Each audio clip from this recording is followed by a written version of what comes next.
On the day the Johnson family went bankrupt, Michael Wilson brought me home. For 10 years, his affection made me the most dazzling princess in the capital, until that day when he came home drunk and we had a night of madness. I confessed my long-buried love, but he misunderstood it as a scheme to trap him, scolding me for being shameless, and then announced his engagement to his first love.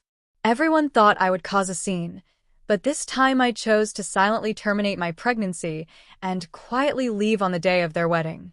The day I found out I was pregnant, I received Michael Wilson's wedding invitation. The golden letters on the cover pierced my heart. I crumpled the pregnancy test report and threw it in the trash. But as I turned, I heard a delicate voice say, "Michael, don't touch that. It's not good for the little one to see." I froze, unable to turn around. But through the reflection in the glass, I saw Michael Wilson and Sophia Baker walking in hand. The suit he wore was one I had helped him choose, and my heart ached, nearly bringing me to tears. In the past, the name Michael belonged only to me and him. He is the heir of the Wilson family. Everyone calls him Mr. Wilson, but I'm not afraid of him. When we first met, I didn't want to call him Uncle Michael, let alone Mr. Wilson. I knew he was 8 years older than me, but I just wanted to call him by his name, Michael. At that time, everyone thought Michael Wilson would be angry, but he just smiled and pinched my cheek. As long as Emily likes it, it can be called anything. I thought we would only have a few brief encounters, but an unexpected incident made me lose my parents, and the Johnson family went bankrupt as well. Those relatives who once affectionately called me Emily suddenly turned into strangers, brandishing some dubious bills to try to pressure me. In my most desperate moment, Michael Wilson burst into the Johnson family and protected me. He said, "Emily, don't be afraid. I'll take you home." From that moment on, I was no longer the young lady of the Johnson family, but rather Michael Wilson's most cherished treasure. He was always gloomy and serious, but he decorated my bedroom in pink for me. Knowing I was afraid to be alone, he connected 2 rooms, leaving a slightly ajar door to make me feel safe. He adorned my room with jewelry and fine clothes, and with tenderness and love, he supported my world. However, all the beauty came to a sudden halt that night. When he was drunk, he gave me a wonderful experience that led me to a dream. But when I woke up, his cold gaze and ruthless words shattered all my fantasies. "Emily Johnson, how could I raise such a shameless girl? You really disappoint me." He had someone block that door. He proposed to Sophia Baker. Over the years, he did many things for me. The only thing missing was what I had always wanted, a proper wedding. At that moment, I realized he didn't want to marry. He just didn't love me. Since then, I was no longer the proud mistress of this villa. Sophia Baker ruined the flowers I planted and smashed the swing Michael Wilson made for me. On sleepless, fearful nights, I had intimate conversations with Michael Wilson. That night, I called my great-uncle Johnson, who lives overseas, and agreed to inherit his estate. "Emily Johnson, I don't have much time left. I regret standing by and watching the Johnson family. I don't expect you to forgive me, nor do I hope you will take care of my old age," he said. "I just hope that after I pass away, you can manage this family business well. I will be leaving because there is nothing here that I'm attached to anymore." At first, I was reluctant to part with Michael Wilson and didn't want to leave. However, now I had become a burden to him and could only choose to go. I wanted to say a proper goodbye before leaving, but seeing him and Sophia Baker together, I couldn't utter a word. Just as I was about to go back to my room to pack, Michael Wilson called out to me. I was a bit surprised because he hadn't spoken to me proactively in a long time. "Emily Johnson, Sophia hopes you can be a bridesmaid at our wedding." It turned out it was for Sophia Baker. I gave a bitter smile and said, "All right, Uncle Michael." It was the first time I called Michael Wilson that, and he seemed a bit uncomfortable. Just as he was about to say something, Sophia Baker interrupted, "Not a bridesmaid, but a flower girl. Our Emily Johnson is still a little kid. A flower girl in her 20s is quite ridiculous. Michael Wilson would never have allowed anyone to treat me this way before." However, this time, he just looked at me with an expression that left no room for refusal. I numbly nodded, but my gaze unconsciously fell on Michael Wilson's ring. It was a ring I had made by hand a few years ago, engraved with mountains and raindrops. I never expected he was still wearing it. Back then, I naively believed he had feelings for me. He put aside a billion-dollar contract to take care of me when I was sick. He would get jealous, pinch my face when he saw me talking to other boys. He kept saying to me, "Emily, will you stay by my side forever? I will give you the best." Michael Wilson noticed my gaze, frowned slightly, and without hesitation, took off the ring and threw it into the trash can. I was worried he would see the pregnancy test report in the trash, and in a moment of panic, I instinctively called him by his familiar name, Michael. Michael Wilson's expression instantly turned dark. "Emily Johnson, watch your identity." All right, don't argue with a child." Sophia Baker playfully tugged at Michael Wilson's arm and gave him a kiss. The coldness in Michael Wilson's eyes immediately melted away, and when he looked at her, it was all gentleness. This is the tenderness I once briefly possessed, only to lose it completely overnight. I realized that some feelings can only be hidden deep within. Once expressed, everything will be lost. After comforting Michael Wilson, Sophia Baker smiled at me and said, "Hey kid, come shopping with us later. Michael said you have a good eye. He used to have you help him choose his clothes and shoes. Help us pick out wedding supplies this time?" I was just a lonely girl living under someone else's roof with no right to refuse the matriarch of the Wilson family, so I could only nod in agreement. Sophia Baker didn't like the driver interrupting, insisting that Michael Wilson drive himself. The independent Michael Wilson was completely obedient to her. When getting in the car, Michael Wilson skillfully opened the passenger door, and this time it was Sophia Baker who sat down. The safety charm I had embroidered for Michael Wilson was now replaced with a new couple's keychain. She was not very pleased with this and insisted on putting a sticker for her exclusive seat on the passenger side. Michael Wilson chuckled and said, "Immature." Hearing this made my feelings quite complicated, and I turned to look at the scenery rushing past outside the window. Suddenly, a loud crash echoed in my ears. There had been a car accident. My forehead hit the front seat hard, and I felt intense pain in my abdomen. Just as I was about to raise my head to call for help, I saw Michael Wilson tightly protecting Sophia Baker. He held her and calmly made a call to handle the aftermath. I finally crawled out from the back seat, and he noticed me with some surprise. "My stomach hurts so much," I said. Sophia Baker poked her head out from Michael Wilson's arms and asked, "Why do you always look for reasons to get his attention whenever you see me getting close to Michael? Can't you accept us?" In the past, whenever I was slightly injured, Michael Wilson would patiently comfort me for a long time. He would apply medicine for me, feed me candy, and tell jokes to make me happy. This time, however, he looked at me with disgust, drenched in cold sweat. "Emily Johnson, how long are you going to keep this up?" "I'm not." My voice grew weaker. Until I got on the ambulance, Michael Wilson didn't look at me again. My forehead was swollen, and my arm was caught by glass and stitched up with 3 stitches. Pregnant women cannot receive anesthesia, and the doctor looked at me nervously, but I seemed to feel no pain. A child who is not loved always has to learn to be understanding. Seeing that I was sad, the doctor comforted me, saying, "Fortunately, the baby is fine. Can you help me schedule a DC procedure? Aren't you planning to keep it?" The doctor looked at me in confusion. "You were cradling your belly when you were brought into the hospital," I thought.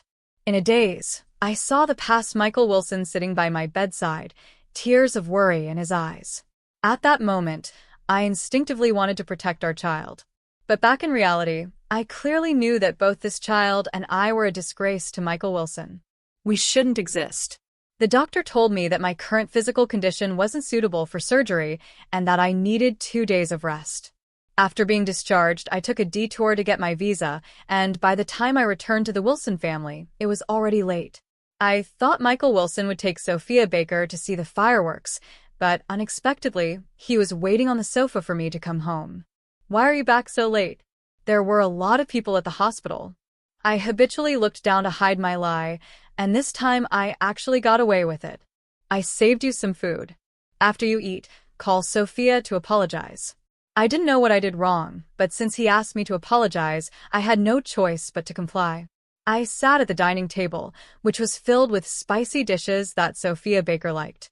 I forced myself to eat a few bites, but the spiciness made me tear up. Michael Wilson seemed very dissatisfied with how I was.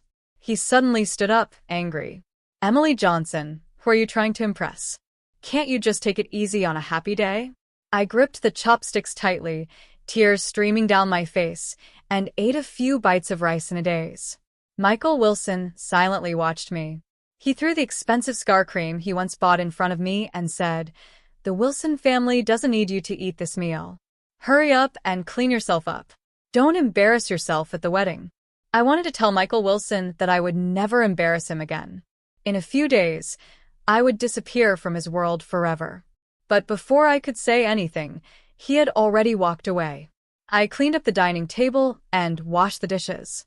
Then I quietly returned to my room to pack my things. Everything belonging to the Wilson family no longer belonged to me. I only took the little dress I wore when I first arrived. Michael Wilson once said this dress was very meaningful and even had it framed to display prominently. Sophia Baker arrived, and this dress along with that secret love was carelessly tossed into a forgotten corner. After tidying up, I lay on the bed checking the flight information. Ambiguous sounds came from next door, and I covered my head with a blanket. The brightness of the screen hurt my eyes.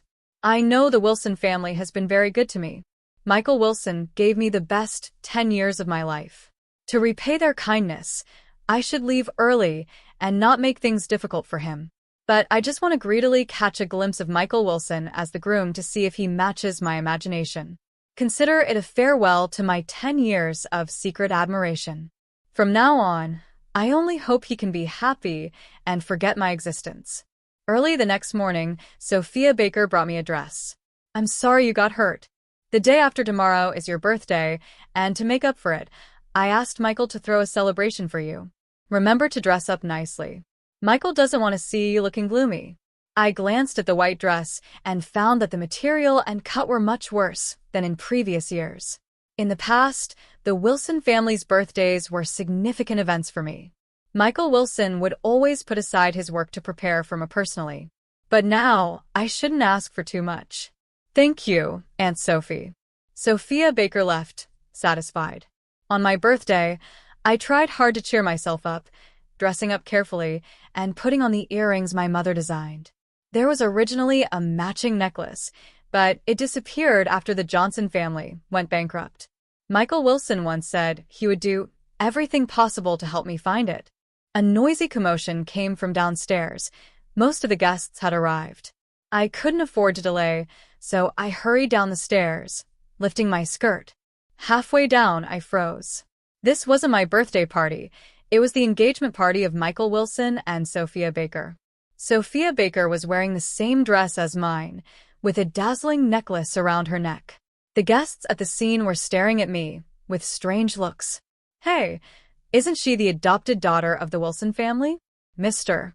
and Mrs. Wilson treat her so well, yet she provocatively wears the same dress on such an important occasion. How shameless. She's always been so arrogant. Look at her earrings. They must be stolen. Luckily, Mrs. Wilson has a soft heart." Those who once praised me now stood by Sophia Baker's side. I felt ashamed. My face flushed. I wanted to explain but tripped over my skirt and fell in front of everyone. Amid the mockery, Michael Wilson quickly approached me, and I thought he was going to help me up. He took off his jacket and threw it in my face. "Take off the dress and get lost." My ankle hurt badly and I couldn't get up right away. His outstretched hand quickly withdrew, and he whispered, "Emily Johnson, my patience is limited."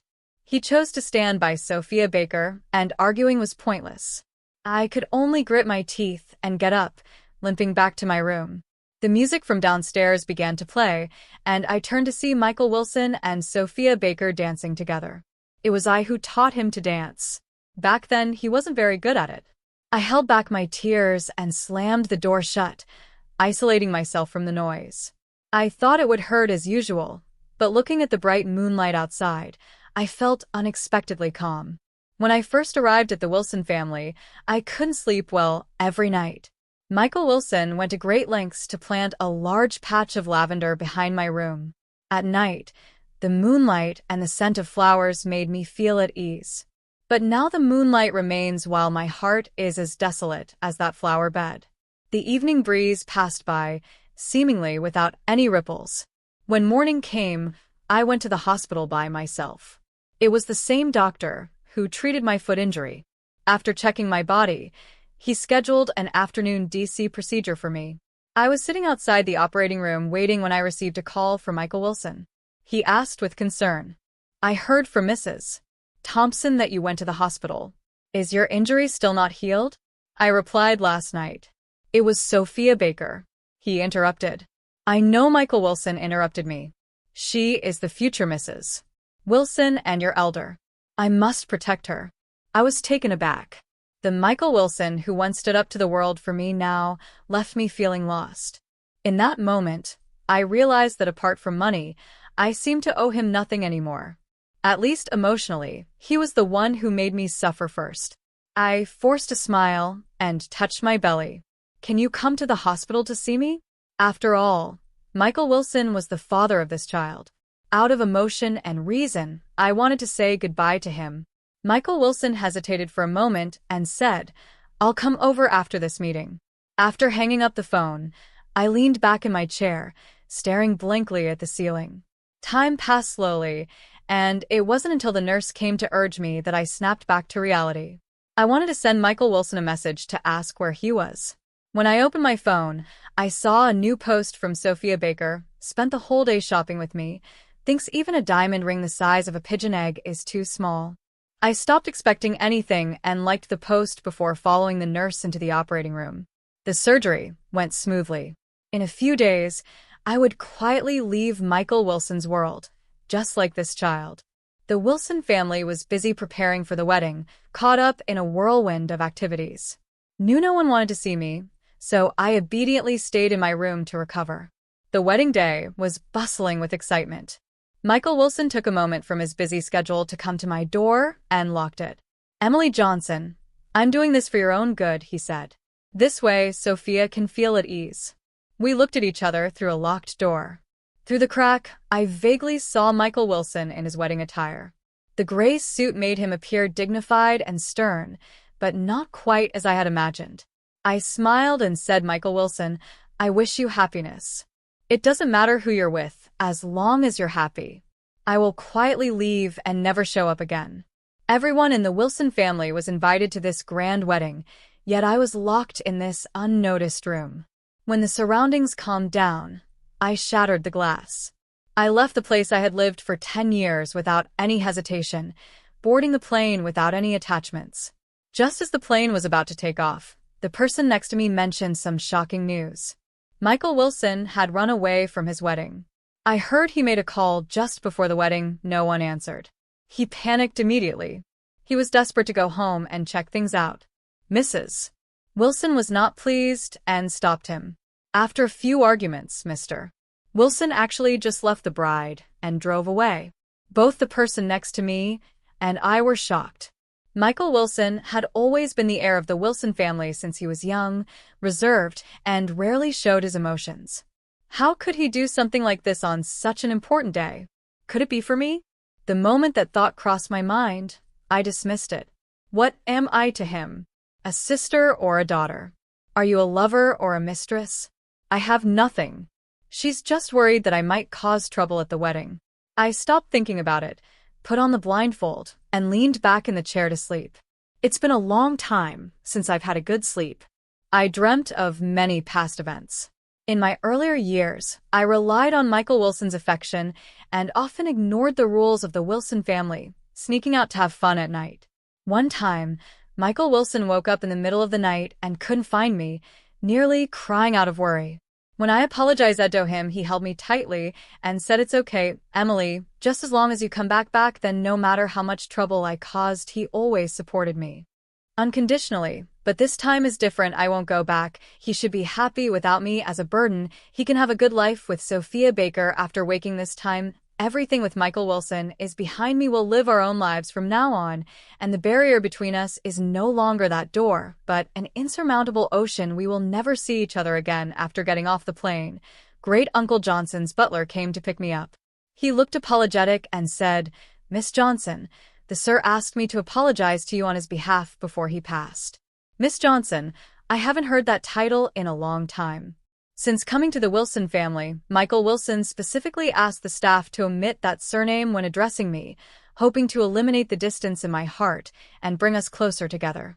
At that time, how could we have imagined that one day we would become the most familiar strangers because we drew a line between us? Uncle Lee, the butler, saw my melancholic expression and thought I was still upset about the Johnson family past. He sighed gently and said, "Sir, you haven't been able to let go of this knot in your heart all these years." He said he shouldn't have stayed out of it when the Johnson family incident happened. Some things in this world are far more important than money. For the sake of momentary pride, he lost the most important thing in his life and regretted it until his death. I replied lightly, "It's all in the past now. It's meaningless to be entangled in past choices. One must always look forward. Uncle Lee, take me to pay respects to Great Uncle Johnson. I have something else I need your help with. Wilson family has done me a favor. That favor has already been repaid. Let's settle it with money. I know Michael Wilson doesn't care about this money. I simply don't want to owe him anything. Once the favor is settled, I can completely let him go." Uncle Lee took me to familiarize myself with the various properties left by Great Uncle Johnson. His business was substantial, involving many industries, and he even had considerable dealings with the Wilson Corporation. While reviewing documents, I saw Michael Wilson's name on a contract. These 3 words hold significant meaning for me. In the past years, this name appeared on my exam papers and on countless checks. It once gave me everything. Unfortunately, I didn't pay attention at that time. I was distracted for 3 seconds, then got back to my busy work. Just as I was settling in, my assistant came in without knocking. "Yes, Johnson, this document needs your signature." I put down my pen and frowned at him. He silently lowered his head and said, "I'm sorry, I won't disturb you while you're working next time." "There won't be a next time. Just leave." I continued to flip through the documents, and as I rubbed my wrist, I suddenly thought about my earlier action. It really resembled Michael Wilson. I realized I couldn't completely forget him. Because I am the rose he personally nurtured, every part of me reveals his shadow. We have long merged into one, inseparable. I looked up at the window. It should be evening back home now. What is Michael Wilson doing? Would he remember the 10 years we lived together because of a habitual gesture? I thought for a moment, then shook head and smiled. That's all in the past. Why think of him again? Although some things are hard to forget, I've already let go. I'm busy every day, constantly in meetings and dealing with paperwork. The entire weight of the company is on my shoulders, leaving me no time to reminisce about the past. That day, the new assistant informed me that an important client was coming for a meeting. I didn't ask much and was taken to the conference room. As soon as I walked in, I saw that familiar face. He was bathed in bright sunlight, but his face looked gloomy. "Mr. Wilson, this is our new Miss Johnson. Don't let her youth fool you. She is very decisive and truly has the charm you had when you were young." Michael Wilson remained silent, his gaze fixed on me. "Emily, long time no see." I was taken aback. He actually came and called me Emily. However, I quickly realized that this meeting was probably just a coincidence. To Michael Wilson, career has always been the most important thing. I forced a smile that was both gracious and somewhat distant. "Hello, Mr. Wilson." Michael Wilson's eyes slightly widened, his tone filled with disbelief. "What did you just call me?" Initially, I called him Michael because of his favoritism, hiding my feelings. Later, I faced reality and referred to him as Uncle Michael, drawing a line.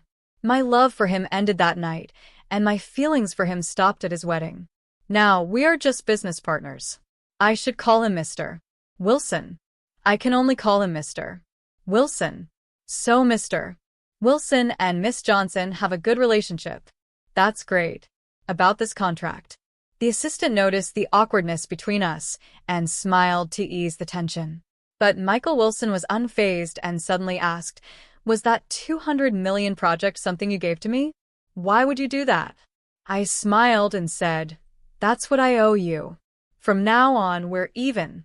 Michael Wilson, upon hearing this, suddenly tore the contract on the table to shreds, almost gritting his teeth as he said, "Do you think you can just sever ties with me like this? 10 years. How will you repay that time?" Michael Wilson's outburst shocked everyone in the conference room. The assistant nervously looked at me. I asked everyone to leave, leaving just the two of us in the room. At that moment, I suddenly felt a strong aura of sadness surrounding Michael Wilson. He looked at me helplessly and said, "Emily, I've been looking for you for a long time." I didn't respond. I just quietly made him a cup of tea as I used to when he was troubled. Michael Wilson took the teacup, his hands slightly trembling. "The wedding is cancelled." I looked at him in surprise. He lowered his head and said, "I regret it." That day, my heart was racing, and I suddenly had a bad premonition. I remember when you were a mischievous child, accidentally locking yourself in the basement and being scared for days. I suddenly realized that I shouldn't have locked you up. You're most afraid of being alone. I called you, and when you didn't answer, I immediately regretted it. I was worried something would happen to you, and even more afraid that you'd have bad thoughts. Michael Wilson lowered his head and took a sip of tea, his eyes reddening. "I never expected you to leave. The moment I pushed the door and didn't see you, I felt like my world had collapsed. I had no mood to do anything. I just kept searching for you. Someone said they saw you overseas, and at first I didn't believe it, but I came to check anyway, and unexpectedly, you were really here." Michael Wilson is good at hiding his emotions, but this time he failed. I could feel his sadness, but I didn't understand why he was so hurt. "Mr. Wilson, I've grown up now, and you have your own family. We should both start new lives. After discussing business, Mr. Wilson, you should go back early, it's your honeymoon, and you should spend more time with Mrs. Wilson." Michael Wilson suddenly retorted, "She isn't." After saying that, he realized it was inappropriate, turned his head, and stopped looking at me. After a long time, he slowly said, "That brooch was my planned birthday gift for you. Sophia Baker said she liked it and wanted to borrow it for a day, so I agreed. On the wedding day, I placed your brooch at your door, thinking you would see it as soon as you stepped out, but unexpectedly, that door cut off everything between us. For the past 10 years, whenever Michael Wilson made me angry, I would sulk and hide in my room, avoiding him. To make me happy, he would leave various small gifts at my door, like cakes, cookies, and jewelry. As long as I opened the door to accept them, it was a signal that I was willing to reconcile. I never thought that one day that door would no longer open for him. Emily, come home with me. The situation at home hasn't changed. As long as you come back, Mr. Wilson, everything is different now. I won't be going back." I slowly stood up. If Mr. Wilson isn't here to discuss business today, then there's no need to continue. I have a lot to do. See you next time. At that moment, Michael Wilson suddenly grabbed my hand. The scar on my arm was exposed. A flash of pain crossed his eyes as he gently let go of my hand and said firmly, "We will meet again. Emily, one day you will come back to me." I turned and left without looking back, just as he did to me back then. Michael Wilson started appearing in front of me frequently, finding various excuses. Sometimes, we wouldn't say a word to each other all day. I sat at my desk working while he busied himself on the sofa across from me. Suddenly, he said, "Emily, I feel like we're back in the Wilson family. You were still young back then, and you'd be sad if you couldn't see me. Every time I worked in the study, I would let you read and draw at the little table next to me. It seems like we've switched places now." I looked up at Michael Wilson, who had a somewhat sad expression. To be honest, I can't remember many things from the past. I once held on to our memories, but what was the point? He wanted to forget me, trying hard to diminish our past. I could only choose to ignore those things. "It's getting late. I have to go to meeting. Mr. Wilson, please make yourself comfortable." Michael Wilson stood up with me, about to say something, when the office door suddenly burst open and Sophia Baker walked in. She looked at me in surprise and then burst into laughter. So, it really is you. I just wanted to know what kind of woman could make him so infatuated, and the result is you. Sophia Baker raised her voice, almost screaming, I am his wife. I am Mrs. Wilson. What are you? Why is your life so good? As an orphan, why does Michael Wilson pamper you so much? Why can't I be like you? She angrily threw her bag at me, and Michael Wilson quickly stepped in front of me, grabbing Sophia Baker's wrist. You're nothing. We didn't get a license, and we didn't complete the wedding. You're nothing. Sophia Baker burst into tears, raising the diamond ring in her hand. Then what does this count as? We said at the time it was just a business marriage. No. Sophia Baker broke down crying, wanting to leave, but she wouldn't let me go, pointing at me and asking Michael Wilson, do you really like her that much? I felt helpless and couldn't help but respond. Don't you feel disgusted by this? You're her Uncle Michael. Don't think I don't know. You're with me just to replace her. I don't like red dresses, and I don't like lavender. Those are all things she likes. I only like you since you've chosen self-deception. Why not continue? I looked at Michael Wilson in shock. He responded to everything with silence. I gave a self-deprecating smile. Does he love me? How could that be? What about all the humiliation and neglect I've endured? Perhaps my questioning was too obvious, and Michael Wilson slowly began to speak. Emily, I've been struggling with my feelings.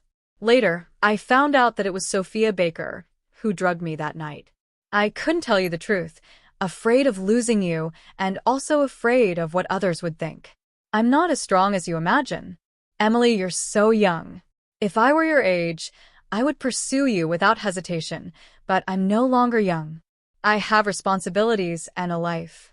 My identity and status hold me back, so I can only keep you by my side in another way. I slapped Michael Wilson, yet my heart calmed down. Mr. Wilson, from now on, I really owe you nothing. Emily, I'm sorry. I just ask that you don't hate me. I looked into his deep and sorrowful eyes. Once, I wanted to immerse myself in your deep gaze, wanting to be with you for a lifetime. However, now tears have formed a sea that separates us. We are destined to be apart on either shore. I don't hate you. I just want to leave you, to forget you. Michael Wilson's body swayed slightly, Emily. Michael Wilson. Sophia Baker, unable to contain her emotions, cried and laughed as she said, don't be fooled by her. Isn't as good as you think. She appears pure and innocent, but she's been through a lot. She got pregnant but didn't dare to let anyone know and secretly went abroad to deal with it. She doesn't deserve your love. Only I truly love you. Michael Wilson was shocked, breathing heavily, suddenly spitting out a mouthful of blood, half kneeling on the ground and confusedly asked, why didn't you tell me? He raised his head, tears washing away the blood at the corner of his mouth. Struggling to suppress his emotions, his voice still revealed sadness. That day you asked me to go to the hospital with you, it was actually… Emily, I'm sorry. I didn't know. I really didn't know. I gently pushed away the hand that was gripping the corner of my clothes. This hand, which had accompanied me for 10 years, had once saved me from despair and now pushed me toward darkness. It's all in the past. You should go back. I need to move forward. I'm no longer that child who followed Michael Wilson around. I've grown up, built my own career, and can live independently. The adult world always keeps a distance. After years of knowing each other, Michael Wilson and I understand each other well. When he pushed me away for his pride and face, when he hurt me again and again, just for Sophia Baker, I understood that I would never go back to him. After that day, Michael Wilson left with Sophia Baker, leaving behind only that brooch and earrings. The bloodstains in the office were quickly cleaned up, and all past memories vanished without a trace. My collaboration with Wilson Corporation continued as usual, but I never saw Michael Wilson again. Later, I heard that Sophia Baker had gone mad and was sent to a mental hospital, and that talented, arrogant Michael Wilson inexplicably turned gray overnight. Afterward, I thrived with Johnson Corporation and met a cheerful young man. His love for me was unabashed, as if he wanted to tell the world about it. We were together for 3 years, and he proposed to me with a beautiful diamond ring. On the wedding day, a white-haired old man appeared briefly before me, but the sunlight was too strong for me to see his face clearly. However, that no longer mattered. I had found someone to spend my life with. In the life that followed, I would be happy and fulfilled. With no ties to him,